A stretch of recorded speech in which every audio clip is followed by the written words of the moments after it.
Hi, my name is Terry Kohler. I'm the Director of Railroad Operations here at the Georgia State Railroad Museum. Today we're on the interior of the Georgia Railroad 67. This car is unique because of its early era of construction, 1911.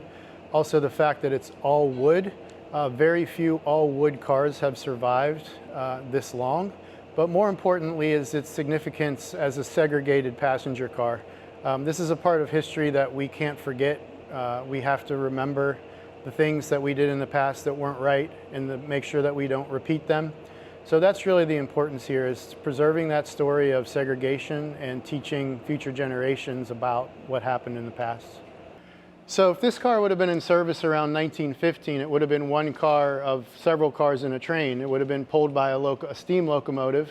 It would have been in a train with other passenger cars, baggage cars, and of course a caboose. A couple features that we've already worked on. These stairs have been completely reconstructed, and the end wall of this partition has been completely reconstructed. It was missing whenever we acquired the car.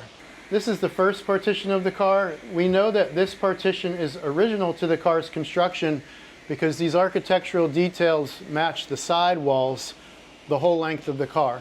When you walk into the next compartment, we find another partition, but this is another mystery of the car's history.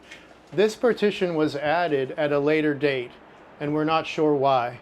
We know that because the architectural details of this panel are completely different than the rest of the car. So as you can see, this side of the car is largely complete, but I want to tell you about the condition that this car was in when we acquired it. It was literally sitting on the ground. It had no wheels, which we call trucks, no wheels under it. This truss rod system had been cut off, so we had to completely remanufacture and reconstruct this truss rod system. As we move down the car, you can see that the windows have been put back together. We used reclaimed windows from another historic rail car of the same vintage. So we're preserving more history by reclaiming those materials. We are trying to preserve as much of the original material as possible. You can see this wood material here has all of its old paint and original patina on it. And the wood that's been painted this brown color is new material. After this car came out of service and was put on the ground, it was used as housing for military during World War II in Augusta. And then later it became the office for a heating, ventilation, air conditioning contractor. And during that time period, two doorways were cut in this side of the car, right here and right here on either side of the partition. So before we moved the car, we had to stabilize that so that the car would support itself and hold together.